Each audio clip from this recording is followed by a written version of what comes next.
Class 10th के important series में unit 12 के सेकंड पार्ट में आपका बहुत बहुत स्वागत है।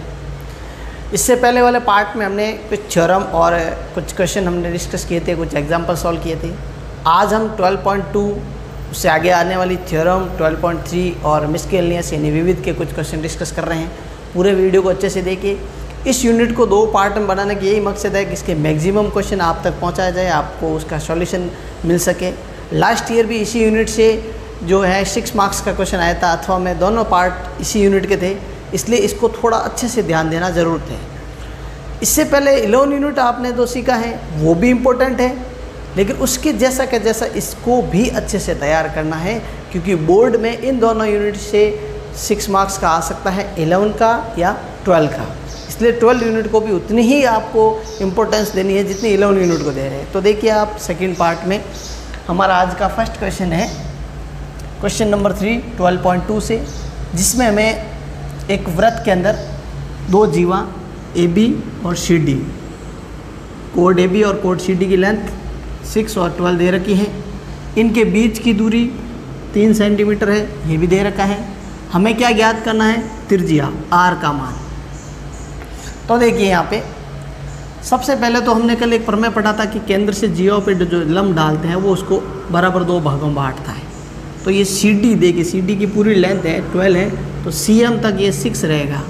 इसके लिए हमने अलग से डायग्राम बनाया है ताकि इसमें सारे की सारी वैल्यू से आप कंफ्यूज ना हो। तो यहाँ पे देखिए CM जो है वो 6 सेंटीमीटर का होगा। CM क्या है? CM CD का हाफ है, ये आपको ध्यान रखना है। CM 6 CM का इसमें। फिर देखते हैं दूसरा ट्रायंगल, जिसमें आपके देखो ये पूरी जीवा AB है, इसकी लंबाई कितनी है? 6 है, तो इसका आधा AN आ जाएगा 3। इसके लिए अलग से ये डायग्राम देखिए 3 सेंटीमीटर। ये क्या होगा देखिए, इसके लिए हमें ये दूरी दे रखी है, इनके दोनों के बीच की दूरी, डिस्टेंस बिटवीन बोथ कोड्स, दोनों जीवों के बीच की दूरी 3 दे रखी है। इसको हमने x मान लिया, तो टोटल देखिए यहाँ से यहाँ तक O से लेके N तक x + 3 हो जाएगा। ये थोड़ा सा ध्यान देने वाली बात है। ये OM है, x है। अब हम एक एक करके इन दोनों ट्रायंगल को ही सॉल्व करते हैं, जो इसी डायग्राम से ही लिए हैं। तो इसका सॉल्यूशन में देखिए, सबसे पहले हमें ट्रायंगल लेना है COM। COM में फॉर्मूला लगाते हैं कर्ण स्क्वायर, पाइथागोरस का फॉर्मूला है, बराबर लंब स्क्वायर प्लस आधार स्क्वायर। इंग्लिश में आप इसको हाइपोटेन्यूज स्क्वायर, परपेंडिकुलर स्क्वायर और बेस स्क्वायर कहें। कर्ण क्या है? COM कर्ण है देखिए 90 डिग्री के सामने वाली साइड जो R है। ये R क्या है? दोनों जगह देखिए, ये R इस वृत्त की त्रिज्या है जिसे हमें ज्ञात करना है, CO और AO। यहाँ पे CO और ये AO, दोनों जगह R लेना है, ध्यान रखें आप। P स्क्वायर, तो इसमें परपेंडिकुलर क्या है देखिए x स्क्वायर, और बेस है इसका 6 का स्क्वायर। तो इस तरह से हमें एक रिलेशन मिल गया, एक संबंध मिल गया, वो इस तरह से हो जाएगा R² = x² + 36। ये नंबर 1 इक्वेशन है। अब लेना है आपको दूसरा ट्रायंगल AON। इस ट्रायंगल में भी सेम टू सेम फॉर्मूला लगाते हैं। तो यहाँ पे देखिए कर्ण स्क्वायर क्या है? R², लंब है x + 3 का स्क्वायर +3 का स्क्वायर। तो इसको जब कैलकुलेट करते हैं तो इससे पहले देखिए इक्वेशन 1 से, समीकरण 1 से अगर हम R² की जगह ये मान रख देते हैं तो ये R² की जगह आ जाएगा, और यहाँ पे A + B का होल स्क्वायर का फॉर्मूला खोल लेना है। A² और 2AB + B², ये 3 का स्क्वायर 9, और इस 3 का स्क्वायर भी 9 रहेगा। तो इसको जब कैलकुलेट करते हैं तो देखिए x² से x² कैलकुलेशन के बाद कैंसिल आउट हो जाएंगे। ये 36 है, 18 हो जाएंगे, 9 और 9 उधर हमारे पास रहेगा सिर्फ और सिर्फ 6। तो हमारे अब 6x की वैल्यू क्या आ गई है? 36 में से 18 कम कर देंगे 18। तो इस तरह से x की वैल्यू हमें प्राप्त हो जाएगी 3। x की वैल्यू हमें प्राप्त होगी। अब हमें क्या ज्ञात करना था? हमें ज्ञात करना था आर की वैल्यू, तो वो किस तरह से ज्ञात की जाएगी देखिए ज़रा। किसी एक इक्वेशन को हम सॉल्व कर लेते हैं। जैसे इक्वेशन 1 है, समीकरण 1 है, क्या है यहाँ पे, आर स्क्वायर बराबर एक्स स्क्वायर प्लस 36। एक्स की वैल्यू हम अभी ज्ञात कर चुके हैं, 3 है। तो इस तरह से आर स्क्वायर की वैल्यू आएगी 45 और आर बराबर इसका रूट कर रहे हैं तो 45 का देखिए 3 × 3 × 5 होता है, 3 बार आ जाएगा, 3√5 सेंटीमीटर। ये हमारे त्रिज्या का मान आ जाएगा, रेडियस की वैल्यू आ जाएगी। बहुत इंपॉर्टेंट क्वेश्चन है ये। इस टाइप से 2-4 क्वेश्चन और हैं हमारे, जो जिसमें कभी कभार हमें कंडीशन दी जाएगी कि दोनों जीवाएं केंद्र के एक ही ओर होगी, जिसमें इस प्रश्न में दे रखी है, कभी दोनों विपरीत साइड होगी, कभी हमें उन जीवों के बीच की दूरी ज्ञात करनी है जब त्रिज्या दे रखी है। तो इस टाइप के क्वेश्चन आप इसी एक्सरसाइज के सॉल्व देख सकते हैं, जुड़े रहिए। अगला क्वेश्चन हमारे पास किस तरह का है देखिए। अब हम देखते हैं एक छोटा लेकिन इम्पोर्टेंट कह सकते हैं क्वेश्चन ये पूछा जा सकता है, जिसमें हमें 2 जीवा इक्वल दे रखी है, किसी वृत्त की 2 जीवा ए बी और सी डी इक्वल दे रखी है। इंग्लिश मीडियम के स्टूडेंट ध्यान दें, जीवा इन कोड और चाप यानी आर्क है, आप इसका मीनिंग साथ में ध्यान रखते रहे। 2 जीवा बराबर है तो चाप ए बी और चाप सी डी भी बराबर होंगी। जब जीवा समान है तो उनके द्वारा बनाए गए चाप ये आर्क भी बराबर होंगे। चाप को इस तरह से लिखते हैं, ये इस तरह का इसका निशान है आर्क का। अब यहाँ देखिए दोनों ओर देखिए ए से बी तक यहाँ तक है और सी से डी तक, तो ये चीज़ कॉमन है दोनों। तो दोनों ओर क्या करते हैं, बी डी चाप को घटाने पर, सब्ट्रैक्ट करने पर, घटाने पर क्या होगा देखिए, ए बी में से बी डी माइनस किया और सी डी में से भी बी डी माइनस किया। तो ए बी में से बी डी घटा के देखते हैं। पूरा ए बी चाप ये यहाँ तक है, इसमें से अगर बी डी हटा देंगे तो बचेगा ए डी, और सी डी में से बी डी घटाएंगे तो बनेगा बी सी। ये चाप हमें इक्वल सिद्ध करने थे, ये दोनों किस तरह से इक्वल हो गए ये देख लीजिए। बहुत ही सिंपल है। अगर चाप के बाद जीवा का भी अगर पूछ लेते कि इसका कोड भी इक्वल होते हैं तो वो भी इक्वल होते हैं, क्योंकि जब चाप इक्वल हो तो जीवा भी इक्वल होते हैं। ये बहुत ही सिंपल है, छोटा क्वेश्चन है लेकिन इसको ध्यान दें। अब हम देखते हैं एक और छोटा लेकिन इम्पोर्टेंट क्वेश्चन नंबर 5, जिसमें आपको ए बी और सी डी समान दे रखे हैं। हमें ये दोनों कोण बराबर प्रूव करने हैं, ओ एम एन और ओ एन एन, ये वाले दोनों कोण बराबर प्रूव करने हैं। इसके लिए देखिए एक थ्योरम, समान जीवाएं केंद्र से समदूरस्थ होती हैं, equal chords are equal distant from centre. यानी कि अगर हमारे पास जीवाओं की लंबाई बराबर गिवन है, दे रखा है जीवा दोनों कोड है, तो इनकी केंद्र से दूरी देखिए, ए बी की केंद्र से दूरी कितनी है, ओ एम है, और सी डी की केंद्र से दूरी है ओ एन है, ये इक्वल होगी। अब देखते हैं ट्रायंगल ओ एम एन में।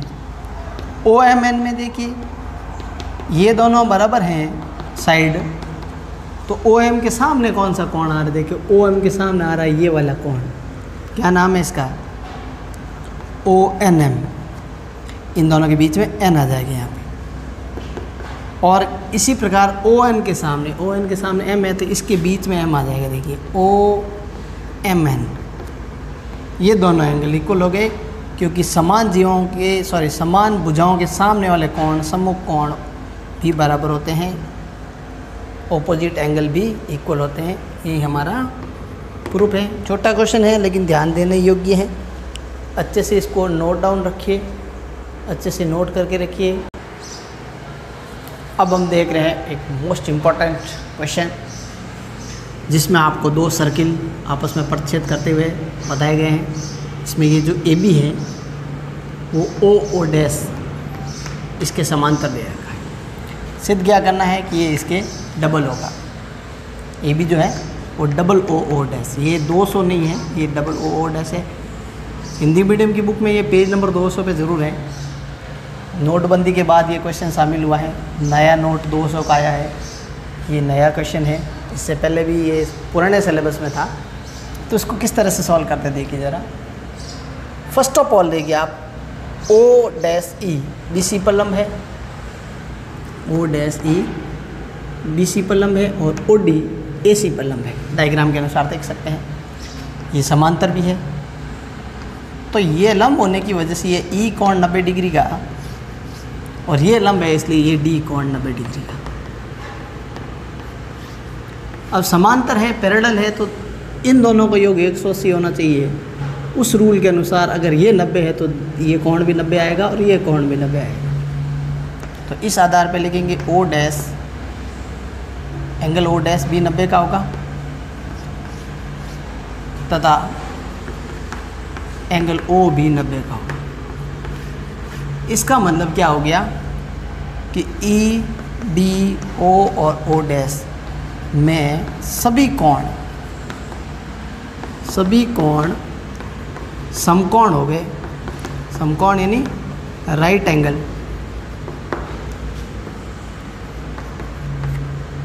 हो गए। इसका मतलब ई डी ओ डैश एक आयत होगा, रेक्टेंगल होगा।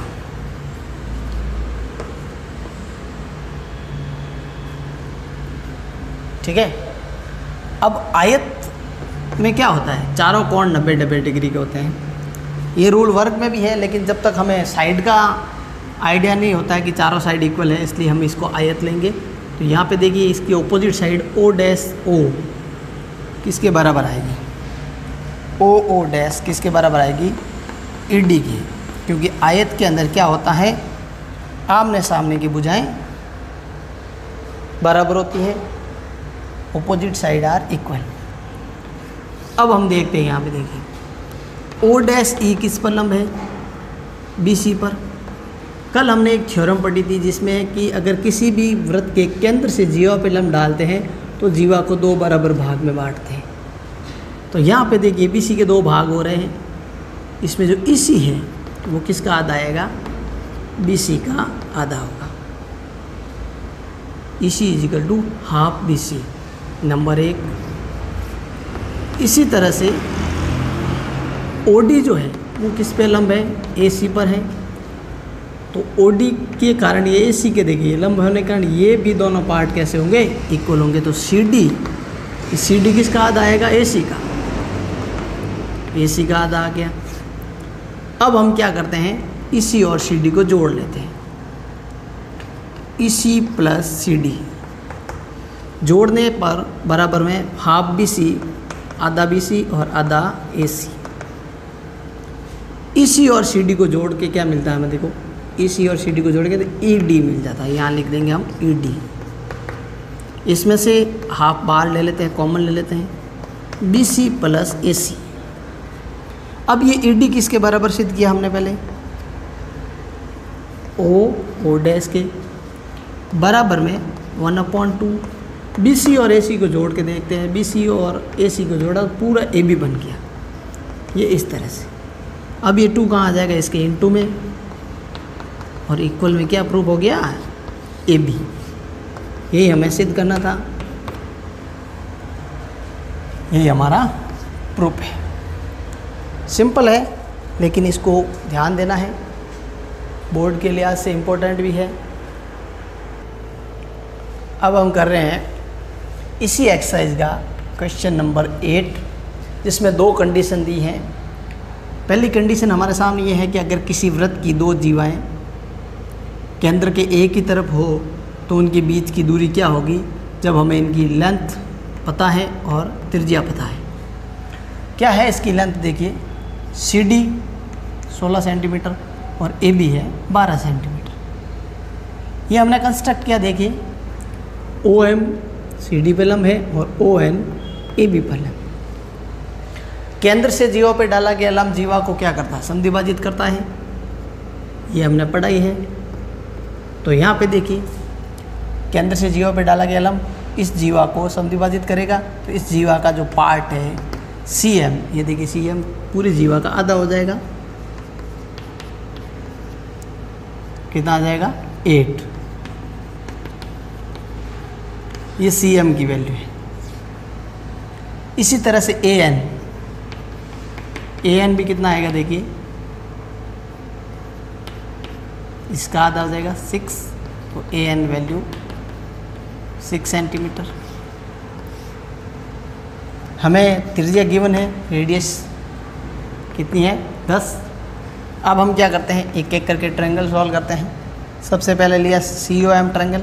COM त्रिभुज में देखिए त्रिज्या हमें पता है, आधार हमें पता है CM, लंब ज्ञात करना है। तो फॉर्मूला कौन सा लगाएंगे, लंब स्क्वायर बराबर कर्ण स्क्वायर माइनस आधार square, perpendicular square hypotenuse square minus base square. क्या है परपेंडिकुलर, देखिए COM OM परपेंडिकुलर है, हाइपोटेन्यूस CO है और आधार इसका CM है। मान रखते हैं इसमें CO की वैल्यू 10 और CM हमने कैलकुलेट किया है 8। इस तरह से हमें OM की वैल्यू प्राप्त हो जाएगी। तो OM बराबर 100 में से ये 64 घटाएंगे, 36 का रूट 6 सेंटीमीटर। फिर हम लेते हैं ट्रायंगल दूसरा AON, दूसरे त्रिभुज AON में देखिए सेम फॉर्मूला लगाना है। इसी तरह से ये पूरा फॉर्मूला आपको यूज़ करना है। यहाँ हमारा देखो लंब हो जाएगा, परपेंडिकुलर हो जाएगा ON, कर्ण हो जाएगा AO माइनस AN। क्या इसकी वैल्यू गिवन है हमें, त्रिज्या हमें पहले से ही पता है 10 और AN 6 ज्ञात किया ही है यहाँ पे। इस तरह से ON की वैल्यू किस तरह क्या होगी, 100 माइनस 36, तो 64 आएगा, उसका स्क्वायर रूट करेंगे तो 8 सेंटीमीटर। ये पूरा का पूरा पार्ट आपको इसके सेकंड जो पार्ट है क्वेश्चन का उसमें भी यूज़ करना है। लेकिन इसमें एक कंडीशन दी है कि जो दोनों जीवा हैं केंद्र के एक साइड है, इसलिए इनके जो बीच की दूरी है वो किस तरह से ज्ञात होगी, MN कैसे ज्ञात होगा।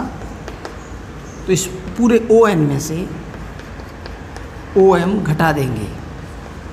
ये कब करना है, जब जीवाएँ एक साइड हो। तो देखिए 8 में से 6 घटाएंगे तो इसके बीच की डिस्टेंस आएगी 2 सेंटीमीटर। फिर इसके सेकंड पार्ट में, इसके सेकंड पार्ट का डायग्राम थोड़ा इस तरह से है, आप इसको कैलकुलेट करेंगे कि सेम वृत्त है लेकिन जीवाएँ जो हैं दोनों विपरीत दिशा में हो जाती है। CD जैसे यही है, एक साइड ही है, लेकिन AB दूसरी दिशा में चली जाएगी। ये पूरा कैलकुलेशन सेम टू सेम रहेगा। लास्ट में सिर्फ ये कंडीशन आपको चेंज करनी है। यहाँ पे देखिए ये है M और ये है N, तो इसके बीच की यहाँ पे दूरी ये हमने ज्ञात कर ही रखी 6 और ये टोटल 8। इनको हम जोड़ेंगे वहाँ पे और वहाँ हमारा आंसर क्या आएगा 14 सेंटीमीटर। तो पूरा का पूरा कैलकुलेशन इस तरह से रहेगा, डायग्राम ये हो जाएगा और लास्ट में यहाँ वाली जो कंडीशन है यहाँ पे प्लस कर देना है इस माइनस की जगह, तो 8 और 6 हो जाएंगे 14। तो इसके बीच की डिस्टेंस सेकेंड पार्ट के लिए ये आपको करके देखनी है। बाकी का सॉल्यूशन इसी तरह के ही रहेगा। ट्रायंगल वही लेने हैं, नामकरण भी वैसे ही करना है, सब कुछ सेम, बस घटाने की जगह जोड़ना है। अब हम देख रहे हैं इसी एक्सरसाइज का क्वेश्चन नंबर 10। और इसी यूनिट के विविध का क्वेश्चन नंबर 21, वो दोनों सेम ही है, एक ही तरीके के करने हैं। क्या है इस क्वेश्चन में? इसमें दे रखा है कि किसी वृत्त की दो समान जीवाएँ ए बी और सी डी जिस पॉइंट पर प्रतिच्छेद कर रही है, जैसे यहाँ पी पॉइंट पर कर रही है, तो प्रतिच्छेदन के बाद ए बी के देखिए दो पार्ट हो जाते हैं, एक तो ए पी और एक ये बी पी। ए पी बड़ा पार्ट है, बी पी छोटा पार्ट। सी डी के भी दो पार्ट हो रहे हैं, सी पी और डी पी। तो हमें सिद्ध करना है कि बड़ा वाला पार्ट बड़े वाले के और छोटा वाला छोटे वाले के बराबर होता है। संगत भाग, कॉरस्पॉन्डिंग पार्ट, वो इक्वल होंगे। तो इसके लिए क्या है, देखिए सबसे पहले दोनों जीवाएँ समान हैं, ये हमें गिवन है। कोड ए बी और कोड सी डी बराबर है, तो उनकी केंद्र से दूरी, ये हम पहले भी इसको डिस्कस कर चुके हैं कि जब जीवाएँ समान होती है तो उसकी केंद्र से दूरी भी समान होती है। फिर क्या करते हैं, हम इसको मिला लेते हैं और दो छोटे ट्रायंगल देखते हैं, केंद्र से दूरी ये बराबर होगी। उसके बाद ट्रायंगल लेना है एम ओ पी और दूसरा ट्रायंगल लेना है एन ओ पी। इन दोनों ट्रायंगल में देखिए ओ पी कॉमन है। जो कोण M है वो कोण N के बराबर है 90 डिग्री का। ये क्यों है? क्योंकि OM जो है वो AB पर लंब है और ON जो है वो CD पर लंब है। तथा तीसरा जो हमें गिवन है, जैसे OM गिवन नहीं है, ये एक साइड जीवा इक्वल है इसलिए इसकी डिस्टेंस भी इक्वल है, इसलिए OM और ON इक्वल होंगे। ये ऑलरेडी हम लिख चुके हैं, प्रूव हो चुका है, ये चीज़ प्रूव्ड है। इसका मतलब हमारा कौन सा गुणधर्म लगा, कौन सा नियम लगा? देखिए समकोण है, सामने वाला कर्ण है, एक भुजा है, तो नियम लगा यहाँ पे RHS, समकोण कर्ण भुजा। इस नियम से, इस नियम के अनुसार, इस गुणधर्म के अनुसार MOP किसके सर्वांग सम आएगा? NOP के। इस तरह से हम लिखेंगे MP बराबर NP। ये हमारा नंबर 1 इक्वेशन का पार्ट हो गया। इसके बाद देखते हैं कि AB और CD बराबर हैं, तो उनके हाफ पार्ट, आधा AB और आधा CD भी तो क्या होगा? बराबर होगा। तो AB का आधा, ये पूरा AB है, उसका आधा होगा AM, क्योंकि केंद्र से जीरो पर डाला गया, ये दो बराबर भागों में बांटेगा, तो ये AM AB का आधा लिख देते हैं। और CD का आधा क्या है? CD का आधा है CN, ये नंबर 2 है। अगर हम इनको जोड़ देते हैं इक्वेशन समझ के, नंबर 1 और नंबर 2 को, इक्वेशन फर्स्ट और सेकंड को जोड़ देते हैं कि MP और AM जुड़ेगा, तो AM प्लस MP बराबर CN plus NP, CN plus NP। AM में MP जोड़ो, देखो डायग्राम में पूरा AP बनता है, और CN में NP जोड़ो तो CP बनता है। यानी बड़ा वाला भाग तो बड़ा वाले के इक्वल प्रूव हो गया। अब हम क्या करते हैं, वापस यही लिखते हैं कि AB और CD बराबर हैं, तो उनके हाफ पार्ट भी बराबर होंगे। ये सेकंड टाइम लिखना है। इस बार AB का हाफ हमें AM नहीं लेना है, BM लेना है, BM। और CD का हाफ CN नहीं लेना है, DN लेना है। इसको नंबर 3 मान लेना है। फिर क्या करेंगे, 3 में से 1 को माइनस करना है। जो इक्वेशन 3 है उसमें से इक्वेशन 1, समीकरण 3 में समीकरण 1 को माइनस करना। तो BM में से क्या घटेगा? MP। BM माइनस MP बराबर में DN में से क्या घटेगा? NP। ये रहा DN माइनस NP। डायग्राम में घटा के देखिए, पूरा है BM, उसमें से MP घटाया तो आया हमारे पास BP, और DN में से NP घटाया तो आया है DP। इस तरह से फर्स्ट और सेकंड पार्ट हमारा इक्वल आ गया। यही हमें प्रूव करने थे। 2 क्वेश्चन है ये, दोनों का इसी तरह का सॉल्यूशन है। वेरी इंपॉर्टेंट है इस बार ये, अच्छे से इसका अभ्यास करें, प्रैक्टिस करें और कंटिन्यूशन अपना ध्यान बनाए रखें, बोर्ड की तैयारी अच्छे से करते रहें।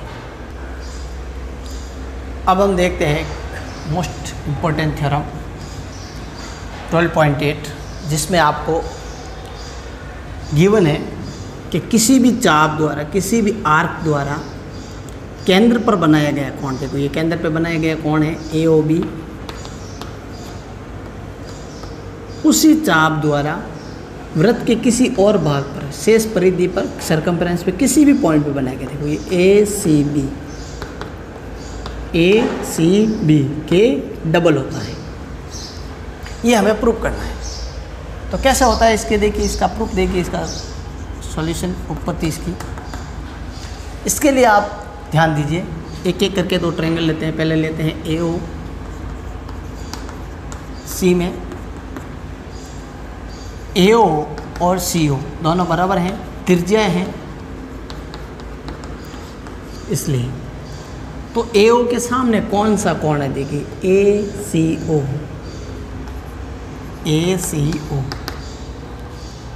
CO के सामने, ये CO के सामने कौन सा कोण है, CAO।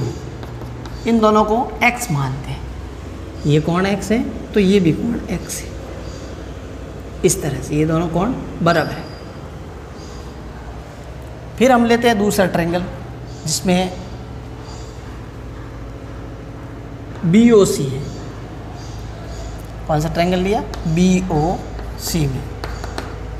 इस ट्रायंगल में देखिए BO और CO इक्वल है, तो BO के सामने कौन सा कोण है, देखो BO के सामने है BCO और CO के सामने है कोण CBO। इनको हमने y मान लिया, ये y है तो ये भी y है। अब बात करते हैं पहले AOC में, तो ये बाह्य कोण है, बहिष कोण है, ये वाला बहिष कोण, एक्सटर्नल एंगल। वो क्या होता है, अंतराभिमुख कोणों के योग के बराबर है। अंतराभिमुख कोणों के योग के बराबर होता है, ये आपको ध्यान रखना है, के बराबर होता है। ये इंपॉर्टेंट पॉइंट आप ये साइड में नोट आउट रखिए, ध्यान रखिए। एक्सटर्नल एंगल तो कौन सा, देखो इस ट्रायंगल AOC में बाहर वाला कोण है, इसका नाम है कोण AOP। किसके बराबर होगा, इन दोनों कोण के। इन दोनों कोण को हम लिखते थे x + x, दोनों कोण x ही हैं, तो AOP हमें प्राप्त हो गया 2x। इसमें हमने ये दोनों को y माना, तो इनके लिए बहिष कोण कौन सा, देखो बाहर वाला कोण कौन, एक्सटीरियर एंगल है, ये BOP। तो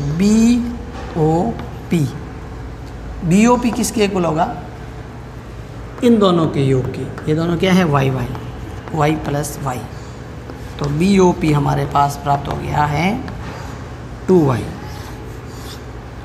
अब हम इसको इसके साथ जोड़ देते हैं, क्या होगा, AOP + BOP equal to 2x 2y। AOP और BOP का एक साथ नाम देखें तो पूरा ये AOB बन जाता है। इसमें से 2 कॉमन आ गया, x + y। और x + y का देखिए आप डायग्राम में, अगर कॉमन साथ में देखें तो ये पूरा रहेगा ACB। कौन सा कोण हो गया, ACB। यही हमें सिद्ध करना था। इसका बुक के अंदर सॉल्यूशन में 3 डायग्राम है, लेकिन मेन आपको इस डायग्राम के आधार पर इसको समझना है, कन्फ्यूज़न नहीं होगा आपको, इजीली आप इसको कवर कर लेंगे। बहुत इंपॉर्टेंट एग्जांपल है ये, ये थ्योरम है, इसको अच्छे से कवर अप कीजिए। अब हम एक और इम्पोर्टेंट थ्योरम देखते हैं जिसमें ABCD एक चक्रीय चतुर्भुज गिवन है, साइक्लिक क्वाड्रिलेटरल। साइक्लिक क्वाड्रिलेटरल क्या होता है, इसका एक सिंपल सा आप टर्म ध्यान रखें कि उसके चारों के चारों शेष, ये जो पूरी वृत्त की परिधि है उस पर आएंगे A B CD। ये साइक्लिक क्वाड्रिलेटरल होता है जिसके चारों के चारों शीर्ष वृत्त की परिधि पे आए। हमें ज्ञात करना है इसके ऑपोजिट एंगल, आमने सामने वाले कोणों का योग 180 होता है। इसके लिए एक रचना करते हैं, O को B और D से मिला लेते हैं इस तरह से, और इस वाले कोण को X और दूसरी साइड वाले को Y मानते हैं। तो अभी हमने एक थ्योरम प्रूव की थी जिसमें किसी भी चाप द्वारा, जैसे ये चाप है BD, इसके द्वारा केंद्र पे बनाया गया कोण जैसे X है, और इसी चाप द्वारा एक और बनाया गया कोण है कोण C। तो ये जो कोण C है वो X का आधा होगा। तो यहाँ हम ये उत्पत्ति में लिखेंगे कोण C जो होगा वो किसका आधा होगा, X का। क्यों होगा, यहाँ पे आपको उस थ्योरम का मेंशन करना है, उसका स्टेटमेंट लिखना है जो हमने जस्ट अभी प्रूव की है। इसी प्रकार ये जो हुआ है वो किस चाप के वजह से हुआ है, BD के कारण। ये पूरा BD है इस साइड से, और ये चाप लघु चाप है, यानी माइनर आर्क है। ये माइनर आर्क BD, क्योंकि BD का ये छोटा वाला पार्ट। अब हम BD का ही एक बड़ा पार्ट लेंगे,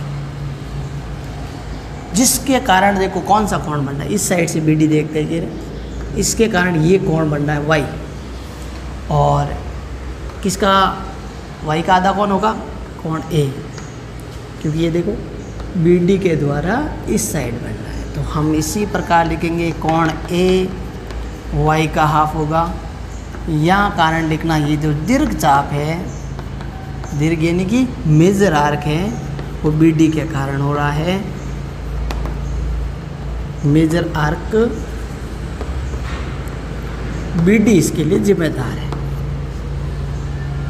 अब हम क्या करते हैं, कोण A में कोण C जोड़ लेते हैं, दोनों कोणों का योग कर लेते हैं।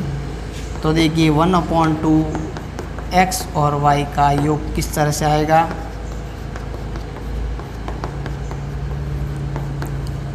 Y + X या X + Y, दोनों एक ही पॉइंट पे बने हुए हैं। तो ये देखो इसको पूरा टोटल कितना होता है, 360 होता है। इसका 360 आधा करेंगे तो 180। इस तरह से हमने A + C का मान प्राप्त कर लिया 180, जो कि चक्रीय चतुर्भुज में आमने सामने वाले कोणों का योग 180 होता है, ये सिद्ध करना था। इसी प्रकार सिमिलरली आप ये लिख लेंगे कि जो B और D है ये भी ऑपोजिट एंगल है, इनका भी योग कितना होगा, 180। एक क्वेश्चन इस तरह से भी पूछा जाता है कभी कभार कि अगर हमें दोनों कोणों का योग 180 आ जाता है आमने सामने वालों का, तो उन्हें हम चक्रीय चतुर्भुज भी कह सकते हैं। उस कंडीशन में ये चारों शीर्ष वृत्त की परिधि पर नहीं होते हैं तो भी बोला जाता है, सिर्फ इस कंडीशन की वजह से। जनरली चक्रीय चतुर्भुज का मीनिंग यही है कि उसके चारों के चारों वर्टेक्स, चारों के चारों शीर्ष वृत्त की परिधि पे होते हैं, सर्कमफेरेंस पर होते हैं। अब हम देखते हैं इसके कंटिन्यूएशन में। अब इसी थ्योरम जो हमने सिद्ध की थी अभी, उस पर आधारित एक और इम्पोर्टेंट थ्योरम 12.10, जिसमें हमें ये सिद्ध करना है, ये ज्ञात करना है कि अगर किसी भी चतुर्भुज में, किसी भी चक्रीय चतुर्भुज की एक साइड को बढ़ा दे, एक भुजा को बढ़ा दे, तो इससे बाहर जो एंगल बन रहा है, बाहरी कोण, उसके अंदर के अभिमुख कोण के बराबर होता है। यानी कि इसके अंदर कौन सा कोण है, ये वाला, इसके सामने वाले कोण के बराबर होता है। ये हमें प्रूव करना है, सिद्ध करना है। इस रिलेटेड इम्पोर्टेंट क्वेश्चन है, इसलिए इस थ्योरम का डिस्कशन करना ज़रूरी है। इसके लिए देखिए यहाँ पे ये कोण, थ्योरम के अनुसार ADC किसके बराबर होगा, CBA के या ACB के, ABC के बराबर होगा। आमने सामने, सॉरी बराबर नहीं, इनका योग 180 होगा, क्योंकि चक्रीय चतुर्भुज में आमने सामने वाले कोणों का योग 180 होता है। ये इस तरह से इन दोनों का योग 180 हो गया, क्योंकि ये चक्रीय चतुर्भुज के सम्मुख कोण है।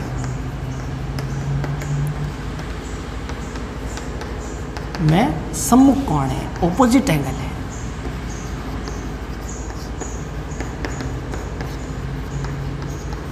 ठीक है। फिर देखते हैं दूसरी कंडीशन, जो लाइन ए ई देखिए, ए ई पर एक पॉइंट है बी के एक एंगल इधर बन रहा है, एक एंगल इधर बन रहा है। इनका नाम क्या है? बाहर वाला क्या नाम है? सी बी ई, और अंदर वाला इस A B C. C B E plus A B C, इस कोण का योग 180 होता है, क्योंकि ये रेखिक युग्म के कोण हैं। रेखिक युग्म कोण, लीनियर पेयर ऑफ एंगल। अब ऊपर हमने क्या लिखा था कि A D C plus A B C, जो चक्रीय चतुर्भुज के आमने सामने वाले कोण है, उनका योग 180। और अभी हमने ये लिखा था, तो इन दोनों को कैलकुलेट करते हैं तो माइनस कर लेते हैं। देखिए, तो इस तरह से हमें क्या प्राप्त होगा, देखिए ध्यान से। माइनस करने पर ये कोण कैंसिल आउट, ऐसे सेम एंगल है, यहाँ पे भी देखिए 0 हो जाएगा। तो इस साइड क्या बनेगा? C B E minus A D C बराबर 0। इस तरह से सी बी ई कोण किसके बराबर आ जाएगा? ये इक्वल में जाके पॉजिटिव हो जाएगा। और यही हमें सिद्ध करना था कि बहिष्कोण, बाहर वाला कोण सी बी ई किसके बराबर होता है? ए डी सी के। बहुत ही इम्पोर्टेंट थ्योरम है, इसका यूज भी इम्पोर्टेंट है। तो इसके यूज रिलेटेड एक एग्जांपल देखते हैं, जो इस तरह से है, जिसमें आपको ए बी सी डी एक साइक्लिक कोऑर्डिनेटर दे रखा है, इसमें बी कोण दिया हुआ है। तो इसमें बी के ऑपोजिट एंगल डी, इन दोनों का योग कौन से प्रमेय अनुसार? 12.8। आपको इसका स्टेटमेंट लिखना है, इसका कथन लिखना है पूरा का पूरा। क्या है कि किसी भी चक्रीय चतुर्भुज में आमने सामने वाले कोणों का योग 180 डिग्री होता है। तो यहाँ पे b प्लस डी का योग 180 होगा। इसमें b हमें ज्ञात है, इसलिए एंगल d हमें प्राप्त हो जाएगा बड़ा इजीली 88 डिग्री। यहाँ आपको इसका पूरा स्टेटमेंट लिखना है, जो इसका थ्योरम का स्टेटमेंट है। डी एंगल प्राप्त हो गया। अब हमें एक क्वेश्चन में एक और कंडीशन गिवन है कि ए जो है वो सी डी के समांतर है। डायग्राम में थोड़ा सा ध्यान दीजिए, ये दोनों समांतर है। समांतर है तो ये जो डी कोण है, ये देखिए यहाँ पे जेड बनाएगा इस कोण के बराबर। कौन सा कोण के बराबर होगा? डी ए ई के बराबर। कौन सा कोण होगा? ये वाला डी एंगल, ये डी एंगल जेड बन रहा है। तो ये डी ए ई, इस कोण की वैल्यू कैसे निकालेंगे हम? डी के इक्वल ही होगी 88। तो डी ए ई कितना आ गया? 88 डिग्री का। तो इस तरह से डी ए एफ देखिए आप, जिसमें डी ए ई के साथ एक और दिया हुआ कोण देखिए छोटा सा ई ए एफ जोड़ेंगे, तो डी ए एफ की वैल्यू 88 प्लस 20 108 108 डिग्री प्राप्त हो जाती है डी ए एफ की वैल्यू। डी ए एफ कहाँ है? डी ए एफ ये पूरा कोण है, ये वाला। फिर एक थ्योरम जस्ट हमने प्रूव की है, जो है 12.10 थ्योरम। उसका भी आपको यहाँ पे स्टेटमेंट पूरा का पूरा लिखना है कि अगर किसी भी चक्रीय चतुर्भुज की एक भुजा को बढ़ा दी जाए तो उससे बहिष्कोण जो बनता है वो बहिष्कोण उसके अंदर के अभिमुख कोण के बराबर होता है। तो यहाँ पर ये वाला बहिष्कोण हम ज्ञात कर चुके हैं, अभिमुख कोण ये हमें फाइंड करना है, ये ज्ञात करना है। तो इसका कथन लिखने के बाद हम लिखेंगे कि जो बहिष्कोण है डी ए एफ वो अंतराभिमुख कोण ए सी डी के बराबर आएगा। इसका मतलब ए सी डी जो है वो डी एफ के बराबर हो गया। बात वही है, और डी एफ की वैल्यू हम अभी ज्ञात कर ही चुके हैं 108 डिग्री यहाँ पे, और ये हमारा ए सी डी का भी मान होगा 108 डिग्री। इस तरह से हमने दो थ्योरम को यूज़ करके, दो प्रमेय का यूज़ करके इस क्वेश्चन को सॉल्व किया है। और दोनों प्रमेय क्या है उसका स्टेटमेंट आपको अच्छे से ध्यान होना चाहिए, प्रूफ ध्यान होना चाहिए। यहाँ उस स्टेटमेंट की ज़रूरत है, कथन की ज़रूरत है जो आपको प्रमेय के लिखने हैं यहाँ पे। अब हम देखते हैं एक और इन्हीं दोनों थ्योरम से रिलेटेड एक्सरसाइज का क्वेश्चन, जिसमें ABCD 4 वैल्यू हमें फाइंड करनी है, ये हमें ज्ञात है। तो सबसे पहले जो थ्योरम हमने यूज़ की थी 12.10 का स्टेटमेंट यहाँ लिखना है आपको, पूरा का पूरा पॉइंट क्या है स्टेटमेंट वो एक बार देख लीजिए। किसी भी चक्रीय चतुर्भुज में, ये देखिए चक्रीय चतुर्भुज है ABEF की एक भुजा बढ़ा दी जाए तो इससे जो कोण बनता है वो इसके अभिमुख कोण के बराबर होता है। इस कथन के अनुसार जो C की वैल्यू है वो C की वैल्यू हमें प्राप्त हो जाएगी 91 तथा इसी चतुर्भुज में देखिए इस भुजा को बढ़ा दी जाए तो एंगल बन रहा है A, इसके अभिमुख कोण कौन सा है, ये वाला A। तो इस तरह से स्मॉल a की वैल्यू हमें मिल जाएगी 65। फिर यहाँ पे 12.8 थ्योरम चक्रीय चतुर्भुज वाली, ये प्रमेय 12.8 का यहाँ पे स्टेटमेंट लिखना है कि चक्रीय चतुर्भुज में साइक्लिक क्वाड्रिलेटरल में ऑपोजिट एंगल का जो पेयर होता है वो 180 डिग्री का होता है। और यहाँ हमने प्रमेय का स्टेटमेंट लिखना है 12.10 का। तो ऑपोजिट एंगल कौन सा, जैसे A का ऑपोजिट कौन सा है D, तो A प्लस D का जो मान है वो 180 डिग्री आएगा। इसमें से A हम प्राप्त कर ही चुके हैं, तो इस तरह से D की वैल्यू आ जाएगी 180 में से 65 आप माइनस करोगे तो 115 115 डिग्री का। इसी प्रकार C और B का, B तथा C इन दोनों का योग भी 180 आ गया। इसमें B हमें ज्ञात नहीं है, C हमने पता लगा लिया है 91।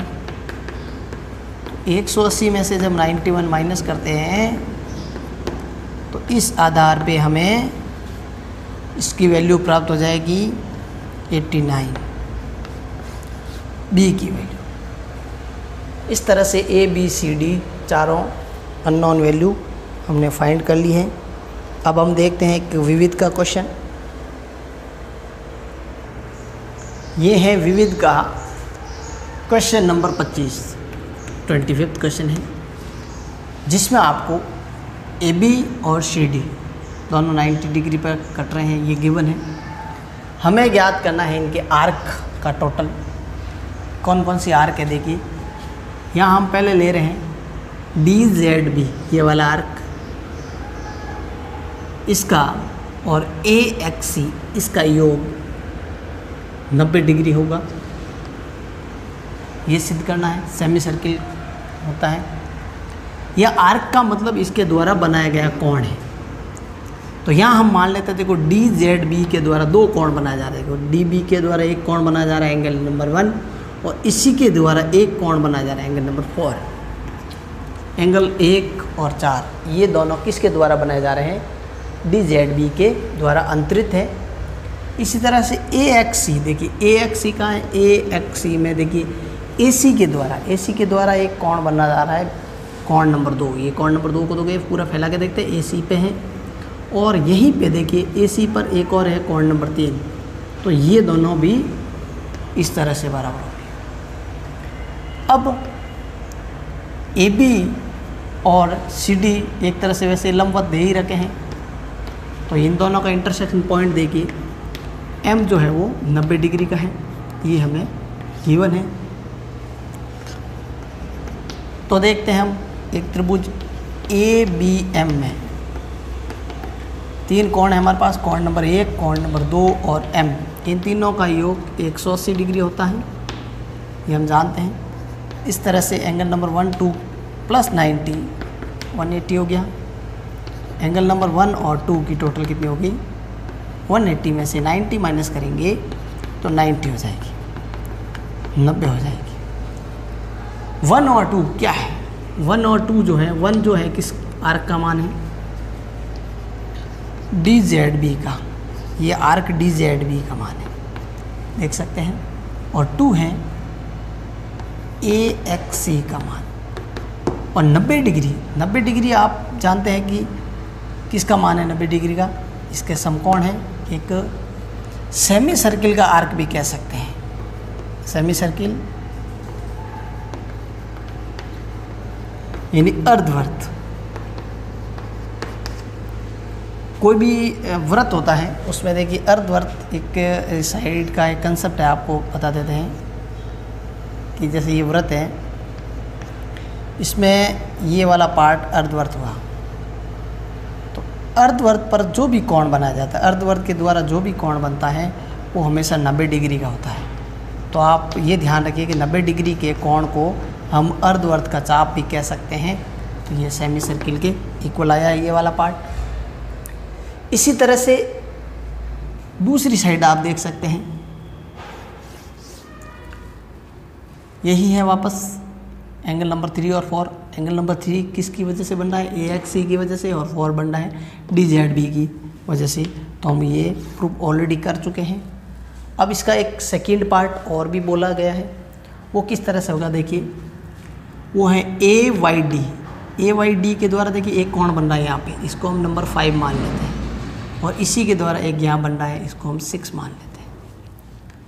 फिर CWB, ये देखो CWB के द्वारा कौन सा कोण बन रहा है? एक यहाँ बन रहा है एंगल नंबर 7, एक बन रहा है एंगल नंबर 8।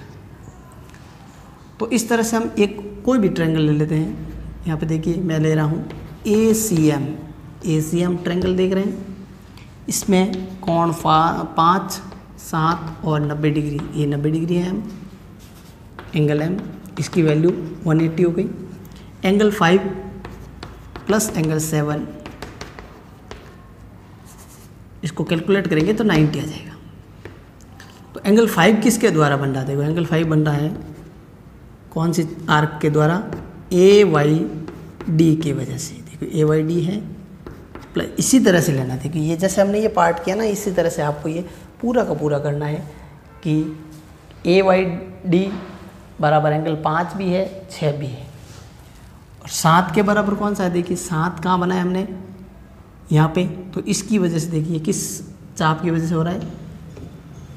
इसका नाम है BWC या CWB।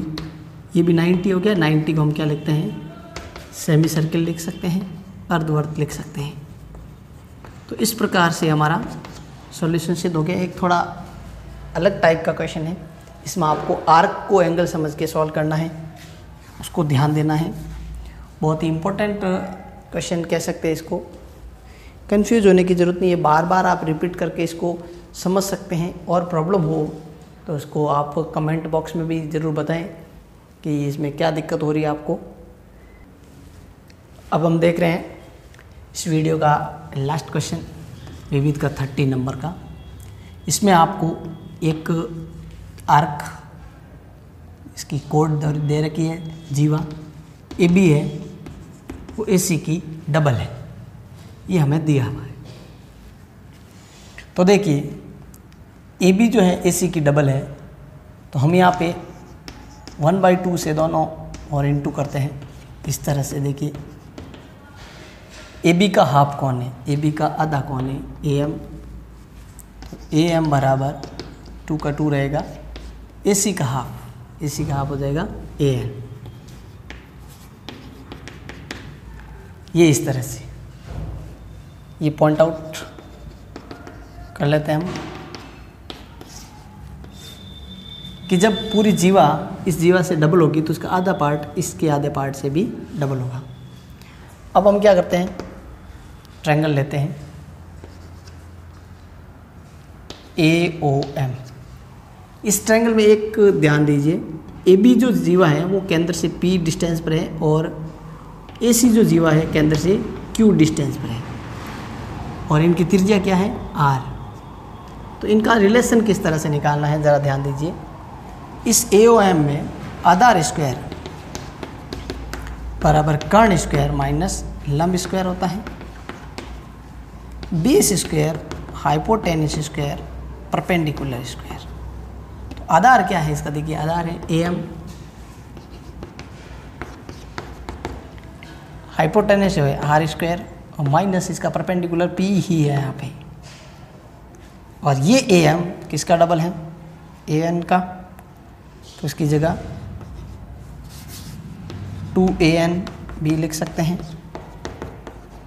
यहाँ पे रहेगा R square minus P square, तो ये हो गया 4AN square R square minus P square. ये एक रिलेशन प्राप्त हो गया। AN में इसलिए बदला है क्योंकि हम दूसरा ट्रायंगल इसी का ले रहे हैं AON में। इस बार आधार AN लेते हैं, इस AN का कर्ण यही होगा R स्क्वायर, लेकिन इसकी जो डिस्टेंस है जो परपेंडिकुलर ये रहेगा Q स्क्वायर। AN स्क्वायर को आप यहाँ पे क्या लिख सकते हैं, देखिए AN स्क्वायर को हम ऐसा भी लिख सकते हैं, ये 4 यहाँ से इसके अपॉन में लिख कर, तो ये AN स्क्वायर की वैल्यू हो गई R square minus P square upon 4 R square minus Q square. ये हम क्रॉस में इंटू करवा देते हैं, तो R square minus P square बराबर आएगा 4R स्क्वायर 4Q स्क्वायर। इस तरह से Q यहाँ पे इस साइड आ जाएगा हमारे, तो 4Q स्क्वायर, और इन दोनों को हम कैलकुलेशन करके उधर भेज देते हैं, तो P हो जाएगा प्लस का, R हो जाएगा माइनस का, तो 4Q square equal to 3R square plus P square. ये इस तरह से इनका संबंध प्राप्त हो जाता है जो हमें ज्ञात करना था कि इन तीनों में किस तरह का संबंध है। इस तरह से 2 पार्ट में हमने इस यूनिट को तैयार किया है। उम्मीद है आपको ये हेल्पफुल रहेगा, मददगार रहेगा आपके लिए। नेक्स्ट वीडियो जो होगा वो यूनिट 13 रिलेटेड होगा, जिसमें यूनिट 13 के मोस्ट इम्पोर्टेंट थ्योरम क्वेश्चन होंगे। 11 और 12 यूनिट को आप बारंबार अभ्यास कीजिए, वीडियो को बार बार देख के उसके कंसेप्ट को समझिए। फिर भी प्रॉब्लम है तो संपर्क करते रहिए।